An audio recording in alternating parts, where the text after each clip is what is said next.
আসসালামু আলাইকুম। সবাই কেমন আছেন? আশা করছি সবাই সুস্থ আছেন, ভালো আছেন। আলহামদুলিল্লাহ আমরাও ভালো আছি।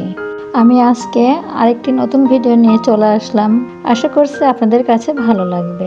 আমি এটা দুপুরের জন্য তরকারি রান্না করছি। তো আজকে ভাবছি যে দুপুরেরটাই শেয়ার করি আপনাদের সাথে। আর সকালে তো অন্যান্য দিন যেমন কাজ করি সেমন তো করেই নিয়েছি। অফ ক্যামেরায় খাওয়া দাওয়া কাজকর্ম সবকিছু সেরেছি। আমি এখানে যে কচুটা রান্না করছি, ঝাল পেঁয়াজ এটা তো যে গ্রেটারে আমি গ্রেট করে নিয়েছি। আর দেওয়ার করার পরে আমি কিন্তু কচুটা ভালো করে ধুয়ে নিয়েছি। ধোয়ার পরে কিন্তু আমি ঝাল আর পেঁয়াজ আর একটু রসুন বাটা, পরিমাণ মতো হলুদ লবণ দিয়ে আমি তেল পরিমাণ মতো তেল দিয়ে কচুটা তেলের উপর দিয়ে নাড়াচাড়া করে কিন্তু আমি দিয়ে দিয়েছি। আর এখানে চিংড়ি মাছ আর কচু রান্না করব। আমি আগে যে মাছটা ভেজে নিয়েছি অন্য তরকারি রান্না করব এই জন্য। আর ওই সেই ফ্রাই প্যানে আমি এবার একটু চিংড়ি মাছটাও ভেজে রাখলাম, কচুর মধ্যে দেব।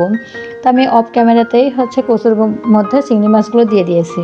আর এইখানে যে মাছটা ভাজি করে রাখছিলাম ওটা কিন্তু তেলাপিয়া মাছ, আমি ভাজি করে উঠে রাখছি। আর এখানে যে ঝাল আর পেঁয়াজ একটু গ্রেট করা ছিল আর একটু কুচি করে আমি কেটে নিয়েছি, নিয়ে একটু তেলের পর দিয়ে ভালো করে নাড়াচাড়া করলাম, করে কাঁচামরিচ একটু ফালি করে দিয়েছি। দেওয়ার পরে আমি টমেটোগুলো দিলাম, একটু জিরার গুঁড়ো দিয়েছি, দিয়ে একটু পরিমাণ মতো রসুন বাটা দিয়েছি, হলুদ দিয়েছি, লবণ দিয়েছি, একটু শুকনো মরিচের গুঁড়ো দিয়েছি, দিয়ে একটু ভালো করে টমেটোটা দিয়ে ভালো করে একটু নাড়াচাড়া করলাম, করে একটু আর একটু পানি দিয়ে দিলাম, একবার একটু ঝোলের পানিটা দিয়ে দিলাম। আর এই সাইডে তো আবার কচুর তরকারি তো এদিকে হচ্ছিলোই, তো আমি আবার ধনিয়ার পাতাটাও দিয়ে দিলাম, নামানোর কিছুক্ষণ আগে একটু ধনিয়ার পাতা কেটে দিলাম। আর এই সাইডে যে তরকারিটা ছিল টমেটোর তরকারি, এই তরকারির ভিতরে যে মাছটা ভেজে রাখছিলাম সেই মাছটাও আমি এবার দিয়ে দিলাম, দিয়ে একটু বলক উঠুক, ভালো করে একটু যখন শুকায় যাবে তখন আবার নামিয়ে ফেলবো। আমি এই যে এভাবে করে নামিয়ে ফেলেছি। এরপরে একটু ধনিয়ার পাতা আমি ছোটো ছোটো করে কেটে কুচিয়ে দিয়ে দিয়েছি, কিন্তু অফ ক্যামেরাতে হয়ে গেছে এটা। তরকারিটা নামানোর পরে কিন্তু আমি এখানে এই যে তরকারিটা নামানোর পরে আমি এখানে 1 কাপ কফি বানালাম, একটু মিষ্টি, একটু বিস্কিট, এগুলো গোছায় টিচারে দিচ্ছি, কারণ টিচার পড়াচ্ছে আমার মেয়েদের। তা ভাবলাম যে তরকারিটা তো নামানো হয়ে গেছে, তাই এখন একটু নাস্তাটা দিয়ে আসি। তো এই যে নাস্তাটাও গোছানো হয়ে গেছে, নাস্তাটা দিয়ে তারপরে আমি কিন্তু এখানে একটু জিরা একটু টেলে নিচ্ছি, কিন্তু খুব বেশি টালিনি, আমি হালকা একটু একদম লো হিট দিছি, দেওয়ার পরে একটু নাড়াচাড়া করছি খুব বেশি করে, যাতে না পড়ে। আর এটা পুড়লে পরে কিন্তু একটু অন্যরকম ফ্লেভার আসে, তাই পড়বেও না কোনো কিছু না, একটু গরম হলে কিন্তু কিছুক্ষণ রেখে দিলে জিরাটা একদম মসমুসে হয়ে যায়। তা আমি এভাবে করে একটু গরম করে একদম মসমুসে করে নিলাম, নিয়ে তারপর কিন্তু আমি যে ব্লেন্ডারে জারের ভিতরে করে উঠিয়ে রাখলাম। আর এখানে যে দারচিনিগুলো দিয়ে আগে একটু গরম করে নিচ্ছি, তারপরে এলাচ ফল, তারপর জয়ত্রী, জয়ফল, এগুলো দিয়ে একটু লবঙ্গ, এগুলো দিয়ে কিন্তু এখানে হালকা এরকম লো হিটে দিয়ে এগুলো নাড়াচাড়া করব, করে আবার এগুলো কিন্তু হালকা একটু দিয়ে একটু বেশ কিছুক্ষণ রেখে দিলে কিন্তু একদম মসমুসে হয়ে যায়। আর এটা রোদি দিয়ে মসমুসে করতে, এটা ওটা করতে কিন্তু অনেক ঝামেলা লাগে আর অনেক দেরি হয়, আর রোদি দাও আবার নিয়ে আসো আবার আনো, এটা অনেক বিরক্ত করে একটা। এই জন্য আমি কিন্তু এভাবে করেই একটু গরম করে একটু মসমসে করে নিয়ে তারপরে এভাবে করেই আমি কিন্তু প্রত্যেকটা গরম মশলা হোক, জিরা হোক, এভাবে করেই আমি গরম করে নিই, গুঁড়া করে নিই। আর গরম মশলা কিন্তু বাটতে গেলে অনেক ঝামেলা লাগে, কষ্ট লাগে একটু। এই যে জিরাটা দেখেন এত সুন্দর মিহিন হয়েছে, খুবই সুন্দর হয়েছে মিহিনটা।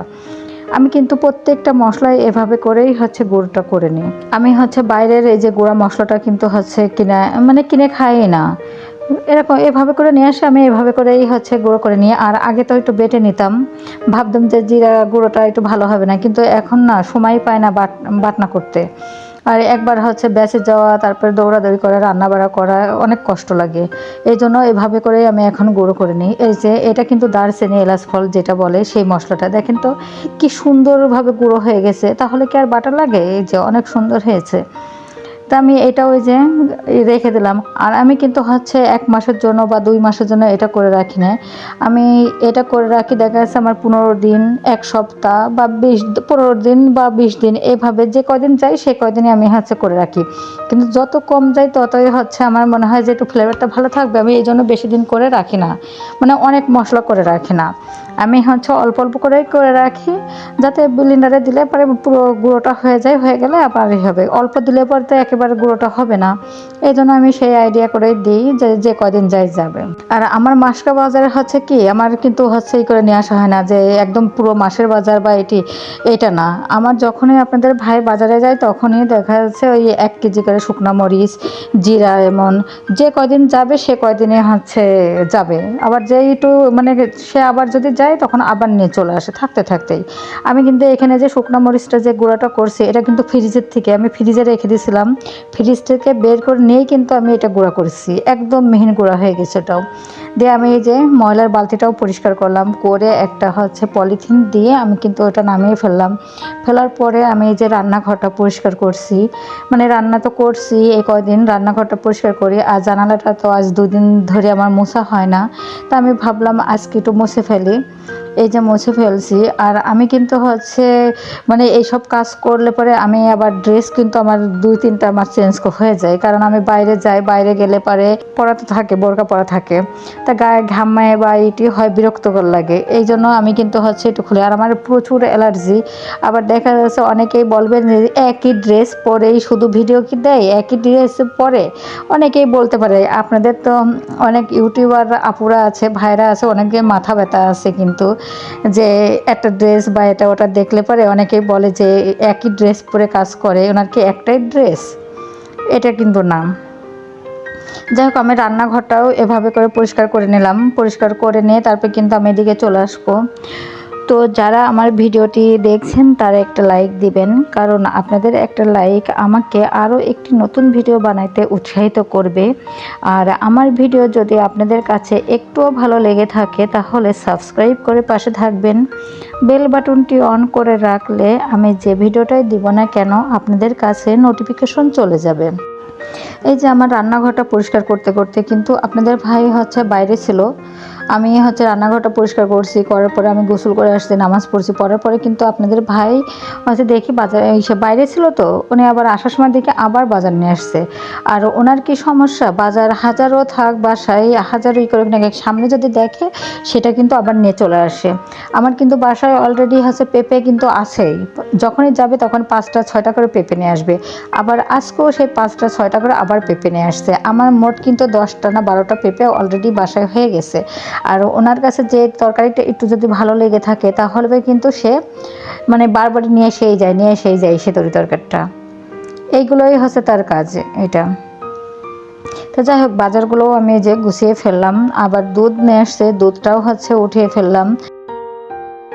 এখানে যে শসা নিয়ে আসছে, তারপরে হচ্ছে আনারস নিয়ে আসতে, তা আপনাদের ভাই বললো আবার একটু আনারস কাটতে, তা আমি আবার আনারসগুলোও হচ্ছে একটা কাটলাম, কেটে তার দিয়ে দিয়েছি। এটাও হচ্ছে অফ ক্যামেরাতেই করে ফেলেছি, করে ওনাকে দিয়ে দিয়েছি। টমেটো নিয়ে আসছে, বেগুন নিয়ে আসছে, ধনিয়ার পাতা নিয়ে আসছে, মানে এরকম করে অল্প অল্প করে সব তরকারি নিয়ে আসছে। কিন্তু তারপরেও তার পটল, ধুন্দুল, ঝিঙে এইগুলো হচ্ছে কম্পালসারি, এগুলো অনেক লাগে তার ইসে। আর এই যে এটা কিন্তু হচ্ছে বিকালের, মানে বিকালে আমি যে একটা মানে চিতাই পিঠা বানাবো, তা ভাবলাম যে আজকে হচ্ছে একটু চিতাই পিঠা বানাই, কারণ এই পিঠাটা আমার মেয়েরা অনেক পছন্দ করে। তাই এটা আগের থেকে ভিজাই রাখতে হয়। তা আমি চালটা ভালো করে ধুলাম, এটা কিন্তু পোলাও চাল, তো ওইটা হচ্ছে ভালো করে ধুয়ে আমি কিন্তু এখানে পানি দিয়ে রেখে দেবো। তা এখানে আমি কিন্তু কিছু ভাত মিশাইছি, মানে চাউলের ভিতরে একটু যে ভাত রান্না করি দুপুরে যে ভাতটা, আমি সেই ভাতটাই অল্প একটু দিয়ে দিছি। দেখা যাচ্ছে 1 মুঠ থেকে 2 মুঠ মতো ভাত দিছি, দিয়ে চালটা কিন্তু আমি ভিজাই রাখছি। প্রায় 2 ঘন্টা মতো ভিজাই রাখতে হবে চালটা। আপনার ভাইয়ের কাছে একটা রিলেটিভ আসছিল, ওনার এক বন্ধু, তা হচ্ছে ইসের কি নাস্তা দেব, চালটা তো ভিজাই রাখছিলাম, একটু পিঠা বানাবো, তার সঙ্গে সঙ্গে ভাবলাম যে হচ্ছে একটু করি, মানে একটু নুডলস রান্না করি। তা এইখানে যে নুডলসটা আলু দিয়ে একটু ছোটো ছোটো করে আলুটা কেটে সিদ্ধ করে রাখছে আগে অফ ক্যামেরাতে। আর এইখানে আমি যে টমেটো কুচি করে রাখছিলাম, আর পেঁয়াজ আর কাঁচামরিচ তো কুচি করে তেলের পর দিয়ে নাড়াচাড়া করলাম, করে 2টা ডিম ভেঙে দিয়েছি। ডিমটা ভেঙে দিয়ে কিন্তু আমি টমেটো কুচি দিয়ে দিয়েছি। আর আমি এই যে নুডলস রান্না করতে গেলে পরে কিন্তু আমি এই যে ডিমটা অনেক ভাজি করি, একটু কড়ার মতো ভাজি করি, তাহলে আমার কাছে কিন্তু ভালো লাগে এটা খাইতে। নাহলে অনেক একটু কাঁচা কাঁচা থাকলে একটা গন্ধ আসে আমার কাছে। এটা কিন্তু আমার মেয়েরাও খাইতে পছন্দ করে না, আমিও খাইতে পছন্দ করি না। আমরা যত ডিমটা যত তেলের উপর দিয়ে নেড়ে যখন হচ্ছে গেজাটা উঠে যাবে, যখন ওই যে ডিমটা ফেনা, মানে আমি যেইভাবে যে ফেনা করছি সেভাবে যদি ফেনাটা উঠে যায়, তখন কিন্তু এই নুডলসটা রান্না করে খাইতে অনেক ভালো লাগে। এভাবে একবার করে ট্রাই করে দেখেন আপনারা, এভাবে যদি করে রান্না করে খাওয়া যায় তাহলে পরে আপনাদের কাছে অনেক পছন্দ হবে। আমি এভাবে করে রান্না করি। আমি কাঁচা ডিম কাঁচা কাঁচা মতো থাকলে সেই নুডলসটা কিন্তু আমি খাইতে পারি না, বা আমার মেয়েরাও খায় না, বলে যে কেমন একটা গন্ধ হয়। আর এইখানে যে আটাটা আগে খামির, ওনার আশা দেখে আমি এখানে খামির করে রাখছিলাম যে একটু পিঠা বানাবো এই জন্য। আর নারকেলটা তো আমার আগেই কোরানো ছিল, কোরাই কিন্তু আমি ফ্রিজে রেখে দিয়েছিলাম। তা ভাবলাম যে একটু বানিয়ে নিই। তো এই যে এভাবে করে আমি এক হাতে ক্যামেরা আর এক হাতে কিন্তু পিঠাটা কাটতে পারছিলাম না, এই জন্য আমি একটু দেখালাম। দেখানোর পরে কিন্তু আমি হাত দিয়ে নিজে নিজে কেটে নিছি, মানে ক্যামেরাটা রেখে তারপরে কেটে নিছি। নিয়ে এই যে পিঠাগুলো আমি ভেজে নিচ্ছি, কারণ হচ্ছে এই পিঠাটা বানালাম, তারপরে হচ্ছে নুডলস রান্না করে দিছি। আর এই চালটাই যে ভেজে রাখছিলাম সেটা হচ্ছে একটু উমা গরম, মানে একটু গরম, হালকা গরম পানি করে আমি ব্লেন্ডারের ভিতরে দিয়ে কিন্তু আমি এই যে একদম মিহিন করে গুঁড়ো মানে করে নিয়ে আসছি, ব্লেন্ড করে নিয়ে আসছি। যে চাল আর হচ্ছে ভাতটা আমি ভিজাই রাখছিলাম সেটা হচ্ছে ব্লেন্ডারের ভিতর দিছি, মানে হালকা একটু কুসুম গরম পানি দিয়ে তারপরে কিন্তু দিছি। কিন্তু খুব বেশি গরম পানি দেওয়া যাবে না, মানে অল্প একটু পানি দিবেন। পানি দিয়ে যদি লাগে পরে যে বেটারটা হয়ে গেলে যখন লাগবে তখন আপনারা হালকা একটু পানি দিয়ে আবার গুলিয়ে নেবেন। কিন্তু ব্লেন্ডারে যখন দিবেন তখন হচ্ছে বেশি পানি দেওয়া যাবে না, অল্প একটু পানি দিয়ে মানে করে নিয়ে আসতে হবে। আর আমি এইখানে দিচ্ছি যে পরিমাণের মতো অল্প একটু লবণ দিছি, আর হচ্ছে নারকেল দিছি। যদি আপনারা চাইলে এখানে হচ্ছে ফুল সোডা বা যে বেকিং পাউডার যেটা, সেটা 1 চিমটি দিয়ে দিতে পারেন। আমি এটা হচ্ছে আমি মাঝে মধ্যে দিই, মাঝে মধ্যে দিই না, এমনিতেই অনেক সুন্দর ফুলে। আমি এভাবে করে যে একটু গোলায় নিচে গোলায় নিয়ে দেখেন এইভাবে দিচ্ছি, এত সুন্দর ফুলছে আর এত নরম হয়, খাইতে এত মজা। একটু একবার এভাবে করে দেখেন খাইতে কতটা মজা।